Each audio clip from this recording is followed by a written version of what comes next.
Houve um momento de grande tensão durante o depoimento de Aldo Rebelo. Ele já foi do PCdoB, comunista.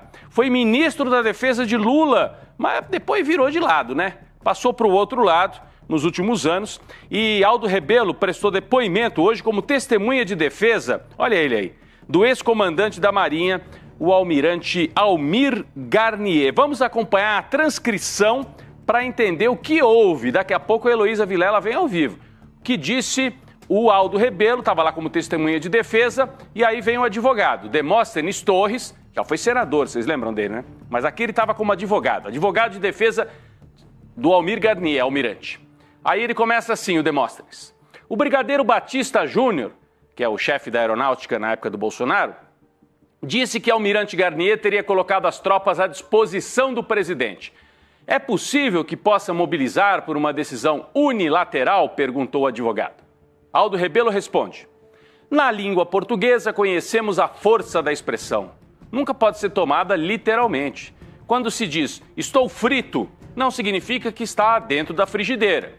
Quando alguém diz estou à disposição, a expressão não deve ser lida literalmente. Aí, nesse momento, o ministro Alexandre de Moraes, que preside, né, as oitivas ali, fez uma intervenção.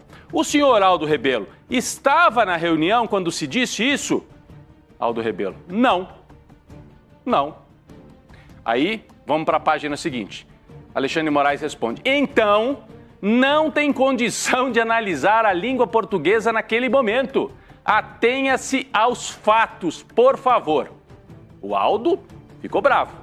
Minha apreciação da língua portuguesa é minha, não vou admitir censura. O Alexandre de Moraes diz, responda se atendo aos fatos, se comporte. Parecia falando com o aluno ali, né? Estava fazendo bagunça. E o Rebelo responde, o senhor vai permitir a minha apreciação? Moraes completa. Apreciação fática? Sim. Foi esse o nível do diálogo. Eu vou só retomar aqui. Minha apreciação da língua portuguesa é minha e não vou admitir censura. Responda se atendo aos fatos, se comporte. Olha só, a Heloísa Vilela, que estava lá dentro, ela já está a postos, pessoal, para entrar ao vivo com a gente? Temos Heloísa Vilela. Elô, explica pra gente, depois disso aqui a situação piorou até pro Aldo Rebelo, né? Quase que terminou numa prisão, é isso mesmo, Heloísa? Boa tarde, obrigado pela presença.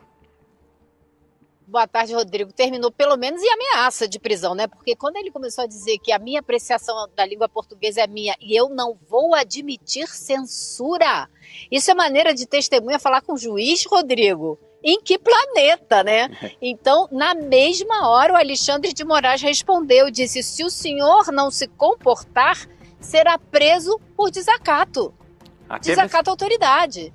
Então, isso, Alexandre de Moraes não está de brincadeira e não vai permitir, como ele disse outro dia, que esse tribunal seja transformado num circo. Isso não é comportamento de testemunha. Chegar aqui dizendo que vai desafiar as autoridades que estão conduzindo o processo. Ele mais adiante, Rodrigo, teve um momento em que ele começou a querer ditar as regras do processo. Então ele começou a questionar se o inquérito policial tinha procurado saber a cadeia de comando da Marinha, se ela tinha recebido alguma ordem para mobilizar tropas. Então ele começou a dizer assim, eu queria saber se o inquérito levantou a cadeia.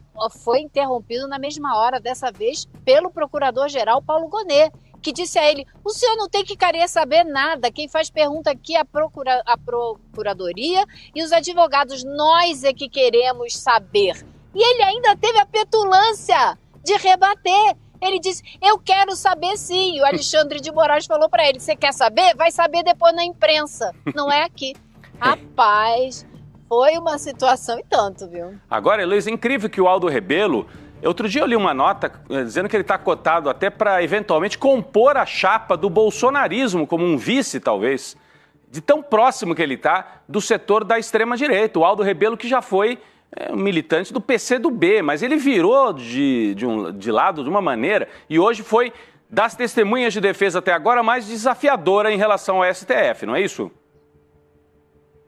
Eu diria a mais mal comportada, a mais folgada numa linguagem bem popular, porque isso não é comportamento de ninguém. Se você olhar as outras testemunhas, né, ninguém chegou aqui botando banca para a Procuradoria, para os advogados e para o ministro Alexandre de Moraes. Ele foi o primeiro e eu imagino que será o último, porque o exemplo de hoje vai servir para quem vier depois, né, Rodrigo? Agora, o Aldo é muito impressionante. Ele foi ministro da Defesa e, na qualidade de ministro da Defesa, ele veio depor para falar de várias coisas do conhecimento dele a respeito dessa área. Acontece que ele não participou dos fatos que estão sendo discutidos aqui. Então, o depoimento dele tinha que ser muito limitado ao que ele conhece, o que ele pode testemunhar e nada mais. Ele não está aqui, como disse Alexandre de Moraes, ao Mourão, né, o advogado que questionou o Mourão,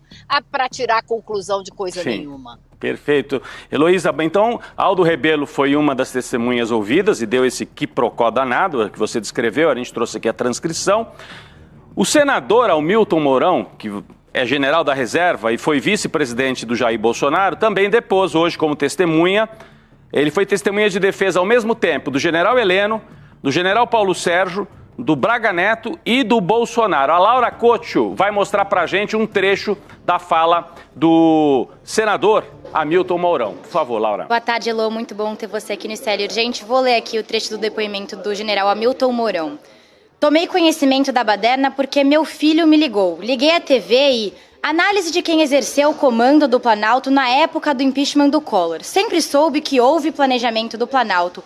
Havia norma e planejamento. Quando detectada ameaça, seriam acionadas forças para impedir qualquer baderna. O que me parece é que foi inação do governo de turno que, sabedor das ameaças, deveria ter acionado os meios. E Alexandre de Moraes responde: testemunha não é perito e não tem que chegar a nenhuma conclusão. Elô, o Mourão foi tentar culpar o Lula e levou uma invertida do Alexandre de Moraes?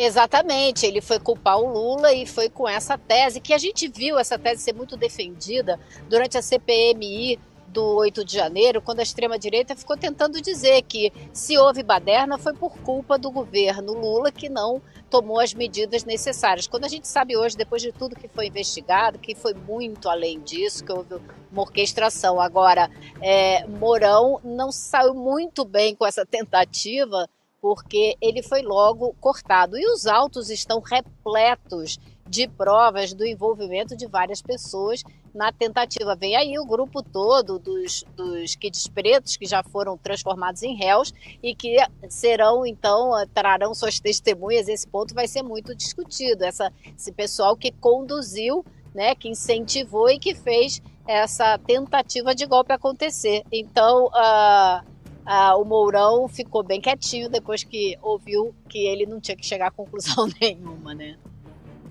É isso. Olha, eu estava aqui checando, eu falei que o Aldo foi ministro da Defesa de Lula, mas ele foi ministro da Defesa de Dilma, né? Ele foi ministro da Defesa de Dilma. Dilma. Exatamente. Bom, então prestaram depoimentos várias testemunhas de defesa, Aldo Rebelo, Hamilton Mourão, quem também depois, Laura e Heloísa. Como testemunha de defesa foi o comandante da Marinha, Marcos Olsen. A Heloísa até trouxe o detalhe para a gente. Ele foi de farda, né? Ele foi fardado, é isso mesmo, Heloísa, para o depoimento? Né? Ele tinha pedido dispensa. Chegou a caráter. A caráter, é isso. Ele tinha pedido dispensa, mas foi negada a dispensa de prestar depoimento pelo Alexandre de Moraes. Vamos ver o que disse o Olsen, a gente vai colocar aqui no telão e depois a Heloísa comenta, ó. Não recebi qualquer intervenção nesse sentido, ele diz, em relação a golpe de Estado. Em momento nenhum houve ordem, mobilização, organização para o uso de equipamentos para que um golpe de Estado ocorresse. Heloísa, ocorresse com 2 S. Mas, Heloísa, por favor, a fala do Olsen teve um peso assim? Você acha que teve mais importância? O que você achou? É o ministro do Lula. Olha, né? Rodrigo, essa fala dele, não, acho que não, porque o fato dele não saber e dizer que, até onde ele sabe, não teve nenhuma mobilização, não teve nenhuma discussão sobre ruptura democrática, não quer dizer absolutamente nada. Só sabe disso quem participava da panela que estava promovendo isso. Vamos combinar que quem não fazia parte desse jogo, obviamente que não ficou sabendo. Agora, a parte mais importante que o ministro Alexandre de Moraes fez questão de reforçar foi a seguinte: ele perguntou para o Olsen se é comum ou se ele tem registros na história de outros momentos em que o almirante da Marinha que está deixando o cargo e que tem que passar o cargo para o novo almirante não compareça à cerimônia de passagem de cargo. Por que isso é importante? O Olsen, ele passou sim o cargo para o Garnier passou o cargo para o Olsen, sim, mas não participou da cerimônia. Então, tipo assim, foi lá no gabinete, falou aqui, ó, tá o cargo, tchau. Isso não existe dentro da hierarquia das cerimônias todas dentro das Forças Armadas. Então, o Olsen falou com ele, realmente, eu não tenho registro de nenhum outro momento na história onde o almirante que está saindo não tenha participado da cerimônia.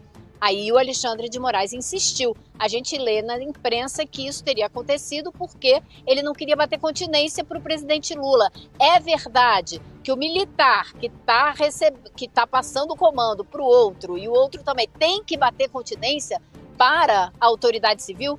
Ele falou, olha, quem fez a cerimônia foi o Múcio, mas sim, eles bateram continência para o Múcio. Então, meio que ficou provada essa tese de que realmente ele não participou, foi uma coisa raríssima que não tem precedente na história e que muito provavelmente era mesmo porque ele não queria bater continência para o presidente Lula. Forte isso. Heloísa, só para concluir, na sua participação, né, teve uma gafe, O Paulo Gonet achou que o microfone estava desligado e falou demais, foi isso? Foi, porque foi no finalzinho do questionamento do Aldo Rebelo. E eu acho que o Aldo Rebelo foi um depoimento tão, como que eu posso dizer, assim, confrontacional, né? Uma coisa provocativo, que deixou todo mundo um pouco mexido. O Alexandre de Moraes não se abala, né, Rodrigo? Isso é bom da gente ver, né? Ele vai no ponto e não quer saber. Agora, o Gonet começou, na última pergunta dele, a tentar fazer com que ele falasse a respeito da... Porque o Aldo Rebelo ficou falando que a Maria não tem condições de dar um golpe sozinha, que ela quase não tem tropa, que ela não está enraizada como exército, blá, blá, blá, blá, blá. E aí ele foi perguntar, então seria por isso que a Marinha teria desistido do golpe? Ou a Garnier teria desistido do golpe porque não tinha apoio do exército? E aí o advogado do Garnier falou, epa, peraí, o senhor está tentando fazer ele tirar conclusões e tal, sim, como eu não pude fazer com que a testemunha fizesse. Aí a gente ouve o Gonet no fundo dizendo, agora eu fiz uma cagada. Com esses termos, Rodrigo. Com esses termos, então foi uma gafe. Problema de você fazer depoimento à distância, todo mundo no computador, sem estar aqui presencialmente, ele não falaria isso presencialmente nunca, né? Mas daí, às vezes, sentado na sala de casa, no escritório, se sentiu à vontade e falou demais. Mas o importante foram esses trechos, assim, que a gente retomou agora. Hamilton Mourão botando a culpa no Lula, ao governo de turno é que devia ter feito alguma coisa, né? O Aldo Rebelo tomando essa dura do Moraes, ameaçado de prisão porque tentou livrar a cara dos militares. E o Olsen confirmando, né, Heloísa, você explicou muito bem, confirmando a história de que o Almir Garnier não quis passar o comando e que isso é algo totalmente inusitado. Obrigado, Heloísa, parabéns pelo trabalho. Semana que vem continuam os depoimentos das testemunhas de defesa ainda, não é isso? Com certeza, semana toda até o dia 2. Perfeito. Semana que vem o ICL continua de olho e vai trazer tudo para você. Obrigado, Heloísa. Bom fim de semana. Tchau, tchau. Muito bem. Vamos seguir ainda falando da extrema-direita no Brasil, só que agora saímos do STF e vamos para as articulações no Congresso Nacional. O PL, o Partido Liberal de Jair Bolsonaro, enviou ao presidente da Câmara dos Deputados, Hugo Motta, uma nova proposta de projeto de anistia aos envolvidos no ataque de 8 de janeiro. Eles não desistem disso, né? A proposta é menos ampla. A ideia do partido agora é chegar a um consenso maior entre os deputados para conseguir a aprovação. Laura Couto tem mais informações sobre isso. Por favor, Laura. Rodrigo, o novo texto ele estabelece a anistia a todos os crimes contra o Estado Democrático de Direito para quem tenha, abre aspas, participado diretamente dos atos antidemocráticos do 8 de janeiro. É importante ressaltar que o texto não exclui a apuração e a responsabilização civil pelos danos causados ao patrimônio público. A proposta inicial do partido permitia benefício da anistia de forma retroativa e posterior, já que favorecia aqueles que participaram de eventos subsequentes ou eventos anteriores aos fatos acontecidos do 8 de janeiro, desde que mantenham correlação com os eventos, ou seja, era uma anistia ampla e restrita com o objetivo de beneficiar o ex-presidente Jair Bolsonaro, que é réu no Supremo pela trama golpista. O Hugo Mota ainda não deu um retorno sobre essa nova proposta do Partido Liberal, Rodrigo. Então eles mudaram a estratégia. Você percebeu aí no detalhamento que a Laura explicou pra gente? Antes o projeto dava margem para que Bolsonaro também fosse anistiado.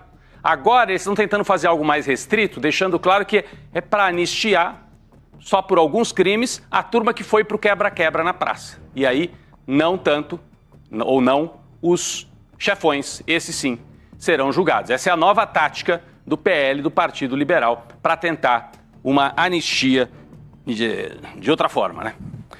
Olha, hoje foi mais um dia de depoimentos das testemunhas do julgamento do núcleo do golpe, do núcleo 1, no STF. Entre os ouvidos estão o general Hamilton Mourão, o ex-ministro Aldo Rebelo e o comandante da Marinha, o Marcos Sampaio Olsen. Quem acompanhou tudo desde cedo foi a Heloísa Vilela, que conversa com a gente agora. Oi, Elo, boa noite para você. A gente separou vários trechos, mas eu gostaria de começar com um depoimento do general Hamilton Mourão, o ex-presidente da República, de Jair Bolsonaro. Então eu vou ler um trechinho do que ele disse sobre o 8 de janeiro e já passo para você, tá bom? Bota a arte aí pra gente, por favor. O que disse Mourão hoje? Tomei conhecimento da baderna porque meu filho me ligou. Liguei a TV e, análise de quem exerceu o comando do Planalto na época do impeachment do Collor, sempre soube que houve planejamento do Planalto. Havia norma e planejamento. Quando detectada ameaça, seriam acionadas forças para impedir qualquer baderna. O que me parece foi a inação do governo de turno, sabedor das ameaças, deveria ter acionado os meios. E aí Xandão já rebateu, disse o seguinte, olha, testemunha não é perito e não tem que chegar a nenhuma conclusão. Heloísa Vilela, passo para você. Pois é, Roberta, boa noite, Juliano, boa noite, Chico. O ministro Alexandre de Moraes estava lembrando a testemunha que ela não estava participando desse depoimento para tirar conclusões, ela tem que se ater aos fatos, ela tem que testemunhar a respeito de fatos dos quais ela tenha conhecimento. Então, Hamilton Mourão foi um pouco além do que deveria ter ido. Ele veio aqui para falar que ele, desde 86, ele sabe que o Planalto tem um programa para lidar com possíveis problemas, porque em 86, se vocês se lembram, teve aquele badernaço aqui em Brasília, governo Collor, e a ideia era criar um tipo de protocolo que impedisse outro tipo de manifestação como aquela.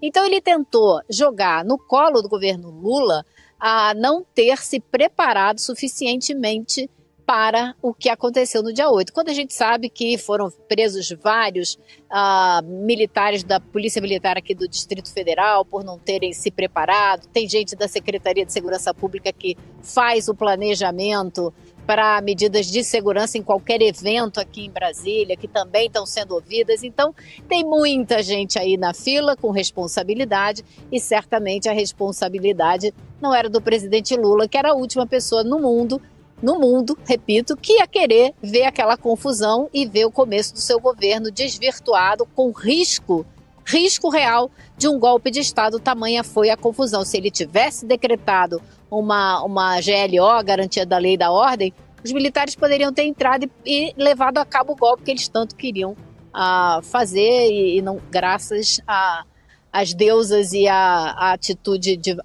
muitas pessoas, não foi possível. Ô Elo, o Xandão deu uma daquele zagueiro, né, que chega aí e pede respeito na área, dá logo uma cotovelada e diz, para aí, seu general, se eu venho aqui, né, que dá o diagnóstico final sobre os acontecimentos da história recente do Brasil. Não tem golpe, não tem nada. Pô, esse Mourão é um fanfarrão, né? Como, aliás, fanfarrão, um adjetivo usado pelo próprio Bolsonaro. Naqueles momentos que eles viviam ali umas rusgas, o próprio Bolsonaro carimbou ali o cap do Mourão com essa definição de fanfarrão. Cara, o cara vai na condição de testemunha e quer botar moral assim pra cima do ministro? Não, né? Pô, para com isso, seu Mourão. Não, o grande fato hoje... Mas, né, Chico? Desculpa, Lô, por favor. Diga lá, Juliano. Não, vai você, já falei aí, por favor, quero te ouvir. Não, eu estava mencionando que acho que um dos grandes fatos dos depoimentos de hoje é o estado de espírito do Alexandre de Moraes, né? A gente vai ver hoje que ele estava um pouco paciente para esse tipo de postura das testemunhas, né? Que, na verdade, queriam fazer do seu testemunho um palco para, né, reanimar a tropa, que anda bem desanimadinha depois de tudo que tem acontecido aí com 31 réus, né? Mas no caso do Mourão especificamente, Elô, me parece que ele tentou requentar aquela tese que os bolsonaristas tentaram usar quando apresentaram a proposta de CPI para o 8 de janeiro, de tentar empurrar a responsabilidade para o governo. Não conseguiram, foi um desastre, pelo contrário, a CPI foi um tremendo tiro no pé e eles tiveram depois que recuar. Mas ele continua agarrado a essa tese, parece que não entendeu, que não colou a ideia de que a responsabilidade pelo que aconteceu foi do governo, né?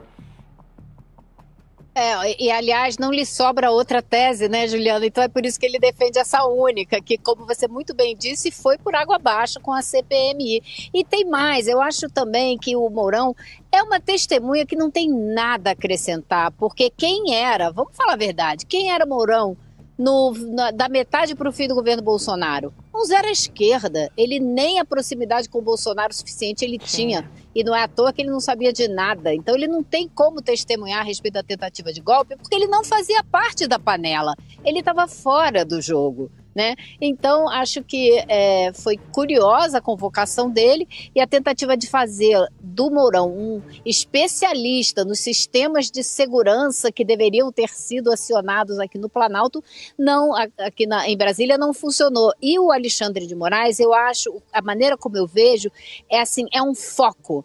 Ele é muito focado, ele vai direto ao assunto e ele não vai permitir desrespeito com o processo que está em andamento aqui. Isso não é brincadeira, isso é um julgamento sério e dos assuntos mais sérios que a nossa República já tratou. Então não vai ter conversinha e tentar fazer disso aqui um circo, como ele já disse outro dia. Não farão do meu tribunal um circo. E é isso mesmo, ele está botando os pingos nos is dentro da lei. Pois é, e o Hamilton Mourão, apesar de não fazer parte ali da panelinha, ele reconheceu que se encontrou com Jair Bolsonaro depois da derrota de 2022, mas que as conversas nunca envolveram qualquer ruptura institucional. Vamos ver o que ele disse. Em nenhum momento me mencionou qualquer medida que representasse ruptura com o status quo.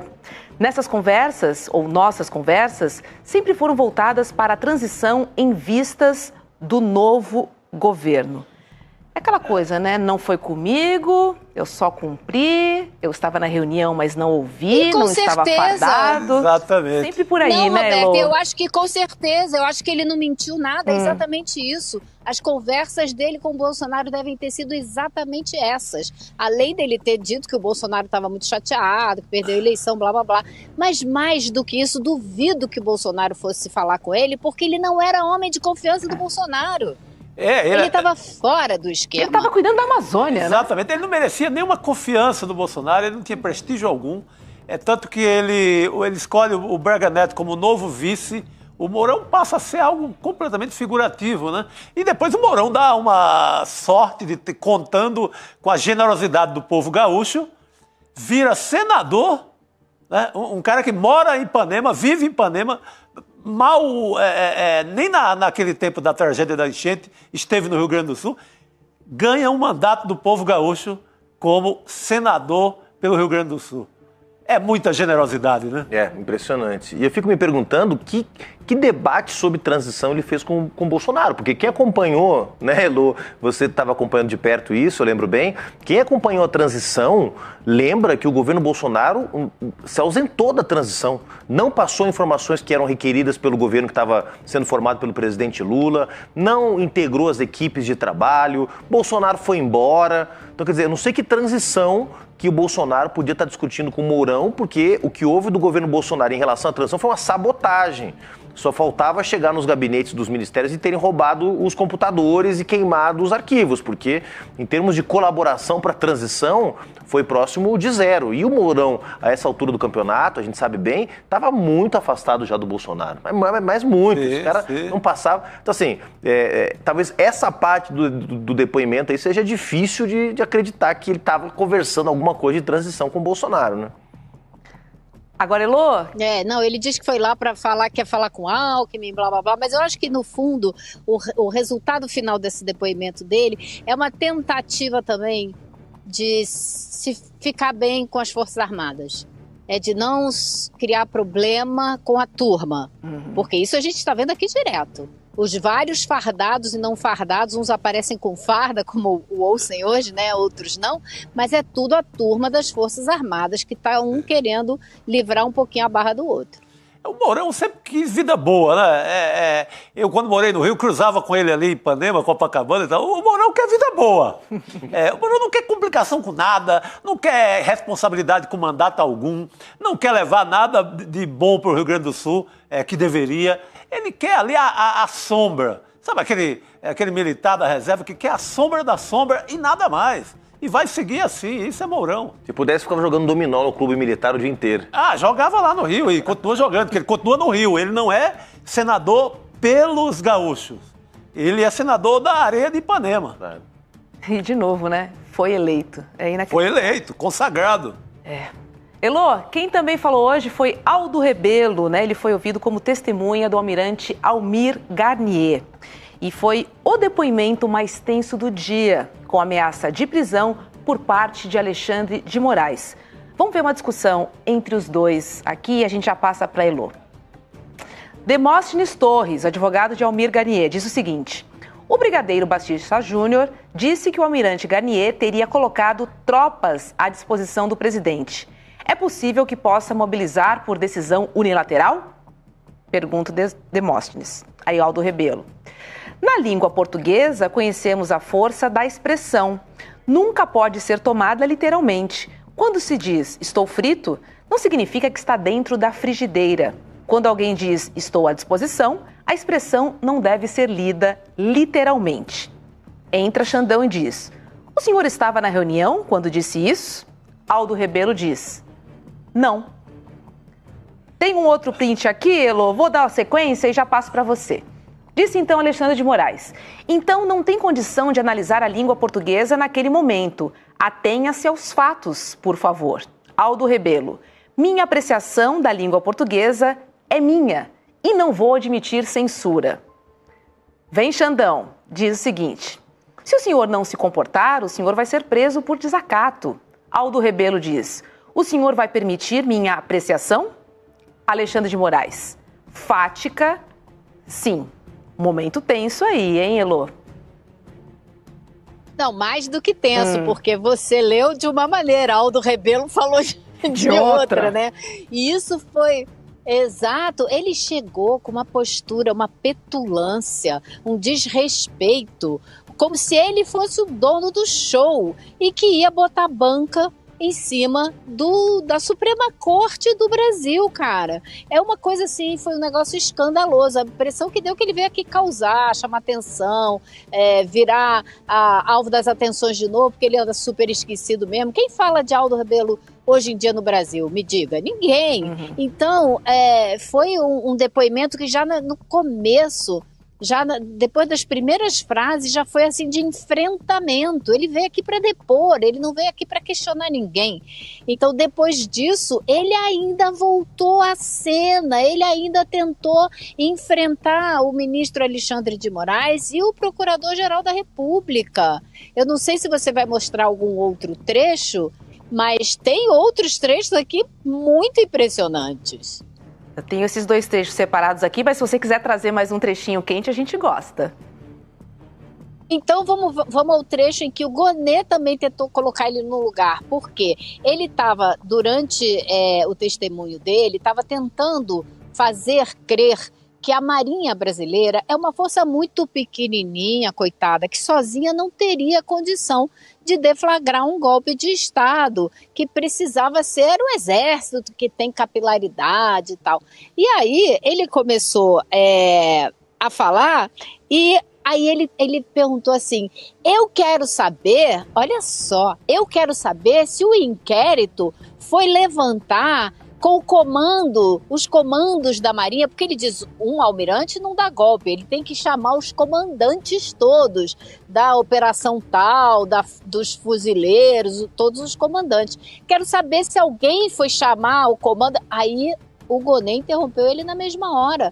Ele falou, o senhor não tem que querer de saber nada aqui não, quem quer saber somos nós, quem faz perguntas aqui é a Procuradoria-Geral da República e são os advogados. Ele ficou tiririca ao que o Alexandre de Moraes depois complementou com uma aula de história curtinha, porém eficiente, lembrando a ele que em 1964 não foi preciso acionar os comandos. Basta um desesperado começar a colocar uma turma na rua que tem gente que segue ou que ninguém reage e o golpe está dado. Então, não me venha com essa historinha que você precisa passar por todos os comandos. Aldo Rebelo causou hoje, né, no seu depoimento na primeira turma do STF. O Aldo é um personagem mesmo, assim, eu consigo imaginar a Elô descrevendo, né, porque é um sujeito que teve certo poder na República, foi ministro da Defesa, foi ministro dos Esportes, foi presidente da Câmara dos Deputados, mesmo sendo de um partido um pouco menor que é o PCdoB, chegou em posições importantes da República, é um intelectual, né, que trouxe aí uma formulação política para a esquerda, quando era de esquerda, mas atravessou completamente o Rubicão, né? Primeiro foi se bandeando para uma posição mais de centro, MDB, solidariedade e tal, e está nos braços do bolsonarismo. Quer dizer, é hoje um dos maiores defensores desses militares. Reproduz as maiores barbaridades contra os povos indígenas, como se fossem todos um bando de manipulados, de marionetes das ONGs estrangeiras, né? Trata o movimento socioambiental brasileiro como se fossem criminosos, né? E defende o agronegócio predatório como poucos, né? Foi relator, inclusive, do Código Florestal Brasileiro, que flexibilizou um monte de leis ambientais mais de uma década atrás. Então, ele foi indo, e é isso, virou testemunha de defesa de general golpista, quer dizer, de almirante, nesse caso, golpista. Então, é impressionante a conversão do Aldo Rebelo, né, que eu carinhosamente chamo do renegado Aldo Rebelo, em referência a uma frase que o Lenin usava para o Karl Kautsky, que era o grande socialista alemão, que também mudou de lado e lá pelas tantas estava apoiando a Primeira Guerra Mundial. O Aldo virou isso, virou um renegado, um sujeito que já não consegue mais ter nenhum trânsito na esquerda e foi buscar nas hostes bolsonaristas alguém que ouvisse as barbaridades que ele tem para dizer. Então, de acordo com o que o Juliano está falando aqui, o Aldo foi Aldo, porque alguns vão lá e se tornam outros personagens, né? Ele foi completamente Aldo. O Juliano conhece muito bem esse personagem. Eles tiveram, eu lembro do embate público acho que foi na Folha de São Paulo, né? Que vocês fizeram um debate ali na eleição de 2022. Então é a palavra de quem conhece bem o sujeito. Mas e ele é muito usado assim, por exemplo, o Ricardo Nunes o usava na última eleição agora, para dizer, olha, eu tenho parte da esquerda aqui comigo. Ele é usado para vender essa ilusão. Então, Aldo Rebelo seria alguém progressista, alugado por uma campanha de direita, por uma campanha de extrema-direita, que foi a campanha do Ricardo Nunes aqui em São Paulo no ano passado. Então, ele é hoje esse personagem de aluguel para a direita ou para a extrema-direita. Hoje, no caso, era um testemunha de aluguel, de certa forma. Era o papel dele lá. Olha, Chico, eu fiquei impressionada com a petulância dele. Acho que essa é a melhor palavra que eu tenho para descrever. A petulância, a postura com que ele chegou e achou que ia enfrentar as autoridades como se fosse ele que fosse conduzir a audiência. Foi algo realmente inusitado, muito fora da caixinha, sabe? Muito fora do comportamento que se espera dentro de uma audiência, de uma testemunha, num processo com a seriedade que tem esse aqui, né? A gente não está julgando um roubo de bala da esquina, né? O que está sendo julgado aqui é a tentativa de golpe de Estado, cara. Perfeito. Então, assim, foi um absurdo o comportamento do Aldo. Ele aumentou muito a milhagem, o prestígio dele com a direita nesse papel que ele fez hoje, né? Ele aumenta o cachê, aumenta o valor dele para a extrema-direita. O passe, né? Tanto que ele subiu o preço do passe. É tanto que ele começou a ser muito usado hoje à tarde já como ali herói, novo herói da extrema-direita. Eu queria até perguntar para a Elô, porque obviamente ninguém está acompanhando tão de perto aqui no ICL quanto a Elô, né, esses depoimentos todos, diretamente de Brasília, se ela percebe que há uma mudança, porque agora vão começar a entrar testemunhas mais políticas, né, que são figuras políticas, são figuras públicas, né, gente que sabe jogar para a torcida, vamos dizer assim, né, em comparação com militares que talvez não tenham tanto traquejo, não tem media training. Você acha que a entrada desses personagens, Elô, em cena, eu não sei quais são todas as testemunhas que vão ser arroladas, né, mas Aldo Rebelo é, sem dúvida nenhuma, um quadro com capacidade política. Não concordo com nada do que ele diz, mas tem capacidade de fazer confusão como fez hoje, como tentou fazer hoje, né? Embora acho que a postura do Alexandre de Moraes tenha sido irretocável. Você acha que a entrada em cena dessas testemunhas mais políticas pode dar uma esquentada nos próximos depoimentos? Olha, eu acho que pode dar mais, talvez, como é que eu vou dizer? Eu acho que pode trazer um pouco mais da atenção da mídia, que tem dado pouca atenção para o que está acontecendo aqui, na minha humilde opinião. Então, essas figuras, se vierem, porque, por exemplo, você tem Ciro Nogueira, você tem Tarcísio de Freitas, são arrolados como testemunhas. Se virão ou não, elas não foram intimadas. Não sei o que o ministro Alexandre de Moraes vai fazer no caso dessas testemunhas, porque o almirante Olsen, por exemplo, pediu para não depor e ele não permitiu, ele mandou ele vir. Não sei o que ele vai fazer com esses outros políticos. Talvez eles não tenham tanta coisa assim para contar, que ele exija que eles venham, né? E agora, uma coisa eu acho que é certa, pelo que eu tenho visto do comportamento, não só do ministro Alexandre de Moraes, como dos demais ministros da Corte, como do Procurador-Geral da República.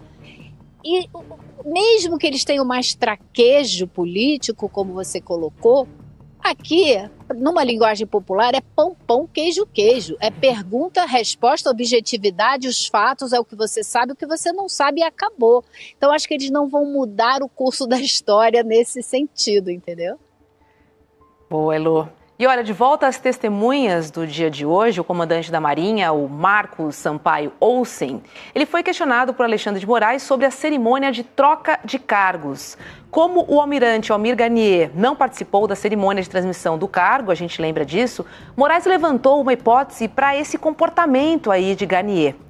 Vamos chamar a arte aqui para a gente ver. Disse Xandão: tem uma reportagem de Folha e UOL apontando que ele se recusaria a ir, porque há necessidade de que o que sai e o que entra tem que bater continência ao presidente da República.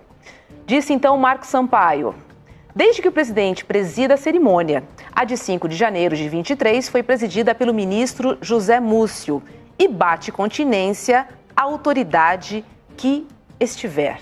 Heloísa Vilela. Pois é, esse foi um ponto em que o Alexandre de Moraes insistiu, porque tinha ficado uma ponta muito solta. E ele trouxe, então, e perguntou primeiro ao almirante Olsen se tem registros na história de um almirante que está saindo não passar o cargo para o que está chegando. E aí ele esclareceu, não, ele passou o cargo para mim, mas não participou da cerimônia.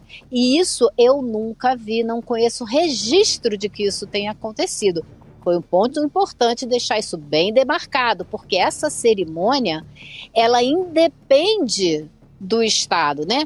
Dentro das Forças Armadas tem que haver a troca de comando, e a troca de comando houve, mas a gente sabe que a hierarquia, esse cerimonial todo é muito importante dentro das Forças Armadas, e quando o Garnier decidiu não ir, ele rompeu com uma tradição que até então ninguém tinha rompido, desde que a Marinha existe, e isso ficou muito claro. Aí o almirante Olsen disse, ele não disse, ele não foi porque não queria bater continência, mas ele deixou muito claro que o almirante que está passando o cargo e o outro que está recebendo o cargo tem sim que bater continência para a autoridade civil que está lá.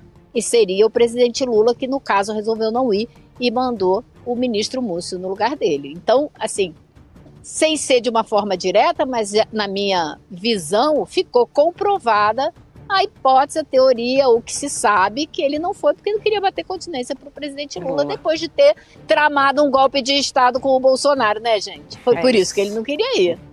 E foi quem colocou, vamos lembrar sempre, né, as tropas à disposição, né? Porque, embora, mesmo ontem aqui no ICL a gente tenha comentado que a Marinha é a menor das três forças armadas, né? Obviamente haveria um engajamento caso as outras forças armadas tivessem participado também do movimento aí do Juliana, Garnier, né? Isso me lembrou um ponto hoje, porque foi um ponto muito insistente do Aldo Rebelo hoje, falar que a Marinha é pequenininha, é tudo lá no Rio, tem meia dúzia de pessoas. Aí o Alexandre de Moraes entrou e perguntou, quantos fuzileiros navais tem a Marinha? Aí ele parou, pensou, entre 14 e 15 mil. Ora, faça-me o favor, você desembarca em Brasília com 15 mil homens, você dá um golpe de Estado em 30 segundos, né? Com certeza. Então, não é tão pouca coisa. Tudo depende de como você usa as ferramentas, os homens e as armas que você tem, né? Exatamente. Em 64 foi com menos gente ainda. E foi feito o golpe da mesma forma. Então, esse argumento aí não cola. Faz o menor sentido. E olha só, em entrevista ao ICL Notícias, a coronel Cíntia Queiroz, da Polícia Militar do DF, do Distrito Federal, ela contradisse diretamente o depoimento prestado pelo general Júlio César de Arruda ao Supremo Tribunal Federal. O coronel disse que o Exército atuou sim para impedir que a Polícia Militar cumprisse uma ordem para prender os bolsonaristas, que estavam acampados no setor militar urbano em Brasília. E aí fica esse diz que me diz que, né? Um lado dizendo que impediu, o outro lado disse que não, enfim. Mas há muitas reportagens da época, né, que relatam o bate-boca do Capelli, né, com o comandante do Exército, né, até ontem a gente deu aqui também aquela expressão, a minha tropa é maior que a sua, que eu fico imaginando essa frase, cena, né, essa cena, minha tropa é maior que a sua, você não se meta aqui, e o bate-boca, né, então tem muito material, muitas testemunhas, né, que comprovam que pelo menos houve uma operação para retardar a prisão dos golpistas que estavam acampados lá. A gente podia chamar o Capelli aqui qualquer dia desse para fazer também para contar a história pra gente aqui. Olha, eu vou te falar uma coisa que me chamou muita atenção nessa matéria maravilhosa que o Kleber fez, porque primeiro eu fiquei espantadíssima que a coronel Cíntia tenha vindo a público falar em primeira pessoa, dando a cara. Isso nunca tinha acontecido. Eu mesma já tinha conversado com ela, ela se recusou a falar em on, então não publiquei nada do que ela disse porque tinha que ser em primeira pessoa. Mas ela é uma pessoa que muita gente até hoje não entende como que ela não foi implicada, indiciada nessa tentativa de golpe.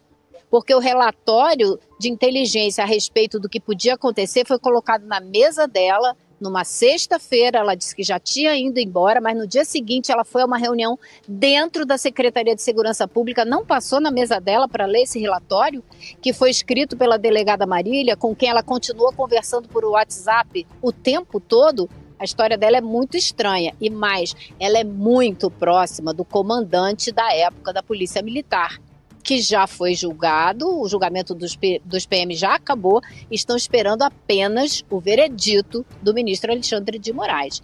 Então, numa interpretação, porque eu não sou testemunha do STF, sou jornalista e posso dar a minha interpretação, eu acho que ela pode estar tentando salvar a pele dos amigos, relatando uma coisa que é verídica. Agora, me chamou a atenção a maneira como o próprio Capelli, nessa matéria do Kleber, aliviou nessa descrição.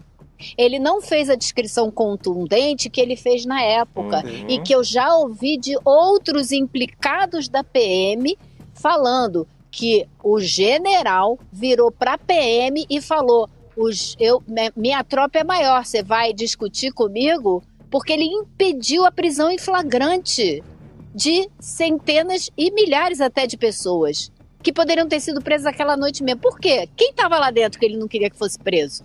né? Então, essa história, esse dia, esse momento é muito importante, achei fundamental e acho que o Kleber está de parabéns por ter conseguido trazer isso à tona em primeira pessoa. Agora, eu não sei quais são os objetivos por trás disso aí. Tem coisa aí, tem tem caroço nesse angu aí. Pois é, e o fato é que parece que tem alguém mentindo em depoimento, né? Pré-candidato ao governo do DF, o Capelli, que está nesse momento costurando as suas alianças, então deve estar segurando um pouquinho aí. O tom tem mudado por conta disso. Tem por muito conta dessa voto candidatura. Tem muito voto de PM, de bombeiro, de policial militar aqui nessa cidade, né? Não sei. Tem que perguntar para ele.